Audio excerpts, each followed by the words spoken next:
हमारा धर्म हमारी शक्ति है। धर्म शक्ति चैनल पर आप सभी का स्वागत है। आप सभी को जय श्रीमन नारायण। इस अध्याय में पक्षी राज गरुड़ जी मनुष्य के द्वारा किए गए शुभ अशुभ कर्मों के अनुसार उन्हें जो जो योनियां प्राप्त होती हैं और जिन जिन रोगों से ग्रस्त होते हैं उस विषय में श्री भगवान जी से पूछते हैं। गरुड़ जी ने पूछा, हे केशव, जिस जिस पाप से जो जो चिन्ह प्राप्त होते हैं और जिन जिन योनियों में जीव जाते हैं वह मुझे बताइए। श्री भगवान ने कहा, नरक से आए हुए पापी जिन पापों के द्वारा जिस योनि में आते हैं और जिस पाप से जो चिन्ह होता है वह मुझसे सुनो। ब्रह्म हत्यारा क्षय रोगी होता है, गाय की हत्या करने वाला मूर्ख और कुबड़ा होता है, कन्या की हत्या करने वाला कोढ़ी होता है और ये तीनों पापी चंडाल योनि प्राप्त करते हैं। स्त्री की हत्या करने वाला तथा गर्भपात कराने वाला भिल्ल होकर रोगी होता है, पर स्त्री गमन करने वाला नपुंसक और गुरु पत्नी के साथ व्यभिचार करने वाला चर्म रोगी होता है। मांस का भोजन करने वाले का अंग अत्यंत लाल होता है, मद्य पीने वाले के दांत काले होते हैं।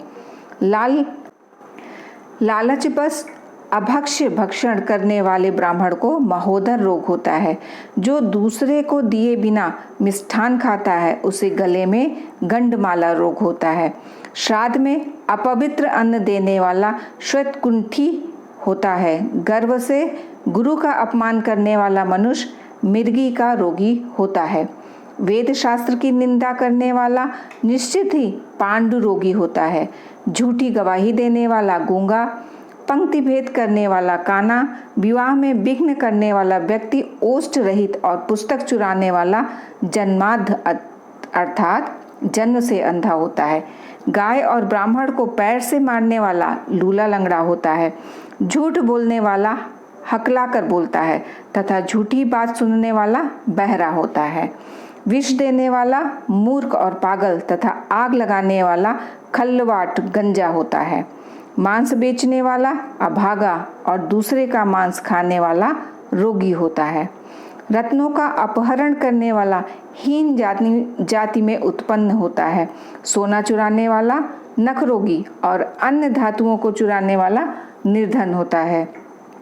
अन्न चुराने वाला चूहा और धान चुराने वाला टिड्डी होता है। जल की चोरी करने वाला जातक और विष का व्यवहार करने वाला वृश्चिक अर्थात भिक्षु होता है। शाक पात चुराने वाला मयूर होता है।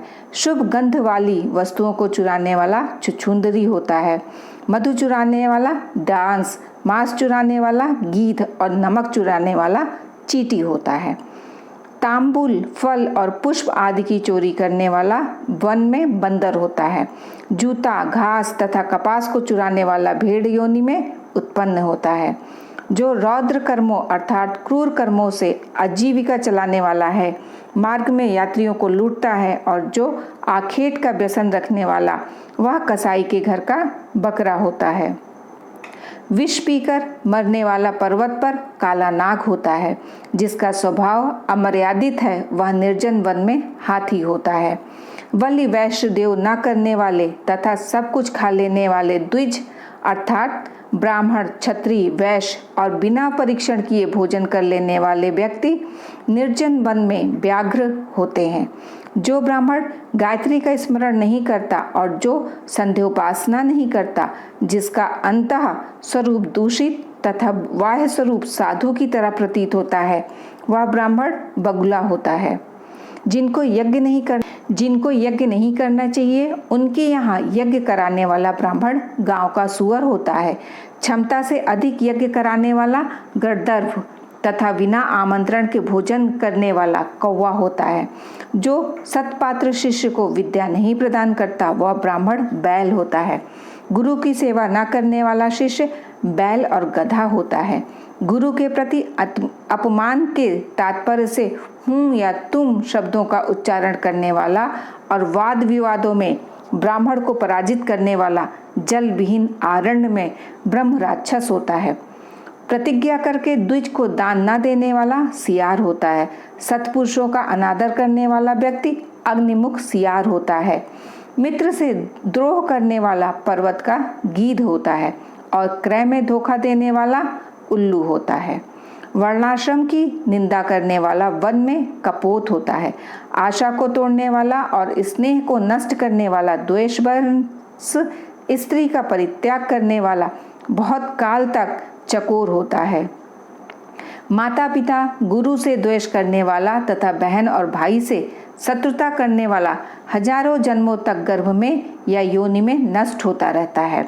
सास ससुर को अपशब्द कहने वाली स्त्री तथा नित्य कला करने वाली स्त्री जलौका अर्थात जल जोक होती है और पति की भर्त्सना करने वाली नारी जू होती है। अपने पति का परित्याग करके पर पुरुष का सेवन करने वाली स्त्री चमगादड़ी, छिपकली और दो मुख वाली सर्पड़ी होती है। साग गोत्र की स्त्री के साथ संबंध बनाकर अपने गोत्र को विनष्ट करने वाला लकड़बग्घा और शाही होकर रीछ योनि में जन्म लेता है। तापसी के साथ व्यभिचार करने वाला कामी पुरुष मरु प्रदेश में पिशाच होता है और अप्राप्त यौवन से संबंध करने वाला वन में अजगर होता है। गुरु पत्नी के साथ गमन की इच्छा रखने वाला मनुष्य गिरगिट होता है। राजपत्नी के साथ गमन करने वाला ऊंट और मित्र की पत्नी के साथ गमन करने वाला गधा होता है। गुदा गमन करने वाला विष्टा भोगी सुअर तथा शूद्रागामी बैल होता है। जो महाकामी होता है वह काम लंपट घोड़ा होता है। किसी के मरला शौच में एकादशाह तक भोजन करने वाला कुत्ता होता है। देवद्रव्य भोक्ता देवलक ब्राह्मण मुर्गे की योनि प्राप्त करता है। जो ब्राह्मण जन द्रव्यर्जन के लिए देवता की पूजा करता है वह देवलक कहलाता है और देव कार्य तथा पितृ कार्य के लिए निंदनीय है। महापातक से प्राप्त अत्यंत घोर एवं दारुण नरकों का भोग प्राप्त करके महापात की व्यक्ति कर्म के क्षय होने पर पुनः इस मृत्युलोक में जन्म लेते हैं। ब्रह्म हत्यारा गधा, ऊंट और महिषी की योनि प्राप्त करता है तथा सुरापान करने वाला भेड़िया, कुत्ता और सियार की योनि में जाते हैं। स्वर्ण चुराने वाला कृमि, कीट तथा पतंग की योनि प्राप्त करता है। गुरु पत्नी के साथ गमन करने वाला क्रमशः तृण, गुल्म तथा लता होता है। पर स्त्री का हरण करने वाला, धरोहर का हरण करने वाला तथा ब्राह्मण के धन का अपहरण करने वाला ब्रह्मरास होता है। ब्राह्मण का धन कपट स्नेह से खाने वाला 7 पीढ़ियों तक अपने कुल का विनाश करता है और बलात्कार तथा चोरी के द्वारा खाने पर जब तक चंद्रमा और तारकों की स्थिति होती है तब तक वह अपने कुल को जलाता है। लोहे और पत्थरों के चूड़ तथा विष को व्यक्ति पचा सकता है, पर तीनों लोकों में ऐसा कौन व्यक्ति है जो ब्राह्मण के धन को पचा सकता है। ब्राह्मण के धन से पोषित की गई सेना तथा वाहन युद्ध काल में बालू से बने सेतु बांध के समान नष्ट भ्रष्ट हो जाते हैं। देवद्रव्य का उपभोग करने से अथवा ब्रह्म स्वरूप का हरण करने से, ब्राह्मण का अतिक्रमण करने से कुल पतित हो जाते हैं। अपने आश्रित वेद परायण ब्राह्मण को छोड़कर अन्य ब्राह्मण को दान देना ब्राह्मण का अतिक्रमण करना कहलाता है। वेदांग के ज्ञान से रहित ब्राह्मण को छोड़ना अतिक्रमण नहीं कहलाता, क्योंकि जलती हुई आग को छोड़कर भस्म में आहुति नहीं दी जाती। हे तक्षर्य, ब्राह्मण का अतिक्रमण करने वाला व्यक्ति नरकों को भोरकर क्रमशः जन्मांध अर्थात जन्म से अंधा एवं दरिद्र होता है। वह कभी दाता नहीं बन सकता, अपितु याचक ही रहता है। अपने द्वारा दी हुई अथवा दूसरे द्वारा दी गई भूमि के जो छीन लेता है वह 60,000 वर्षों तक विष्ठा का कीड़ा होता है। जो स्वयं कुछ देकर पुनः स्वयं ले भी लेता है वह पापी एक कल्प तक नरक में रहता है। जीविका अथवा भूमि का दान देकर यत्न पूर्वक उसकी रक्षा करनी चाहिए। जो रक्षा नहीं करता प्रत्युत उसे हर लेता है, वह पंगु अर्थात लंगड़ा कुत्ता होता है। ब्राह्मण को आजीविका देने वाला व्यक्ति 1 लाख गोदान का फल प्राप्त करता है और ब्राह्मण की वृत्ति का हरण करने वाला बंदर, कुत्ता तथा लंगूर होता है। हे खगेश्वर, प्राणियों को अपने कर्म के अनुसार लोक में पूर्वोक्त योनियां तथा शरीर पर चिन्ह देखने को मिलते हैं। इस प्रकार दुष्कर्म करने वाले जीव नारकीय यातनाओं को भोगकर अवशिष्ट पापों को भोगने के लिए इन उपरोक्त योनियों में जाते हैं। इसके बाद हजारों जन्मों तक पशु पक्षी का शरीर प्राप्त करके वे बोझा ढोने वाले कार्यों से दुख प्राप्त करते हैं। फिर पक्षी बनकर वर्षा, शीत तथा आतप से दुखी होते हैं। इसके बाद अंत में जब पुण्य और पाप बराबर हो जाते हैं तब मनुष्य योनि की मिलती है। स्त्री पुरुष के संबंध से वह गर्भ में उत्पन्न होकर क्रमशः गर्भ से लेकर मृत्यु तक के दुख प्राप्त करके पुनः मर जाता है। इस प्रकार सभी प्राणियों का जन्म और विनाश होता है। यह जन्म मरण का चक्र चारों प्रकार की सृष्टि में चलता रहता है। मेरी माया से प्राणी घटी यंत्र की भांति ऊपर नीचे की योनियों में भ्रमण करते रहते हैं। कर्मपाश बंधे रहकर कभी वे नरक में और कभी भूमि पर जन्म लेते हैं। दान न देने से प्राणी दरिद्र होता है। दरिद्र हो जाने पर फिर पाप करता है। पाप के प्रभाव से नरक में जाता है और नरक से लौटकर पुनः दरिद्र और पुनः पापी होता है। प्राणी के द्वारा किए गए शुभ और अशुभ कर्मों का फल भोग उसे अवश्य ही भोगना पड़ता है, क्योंकि सैकड़ों कल्पों के बीत जाने पर भी बिना भोग के कर्म फल का नाश नहीं होता है।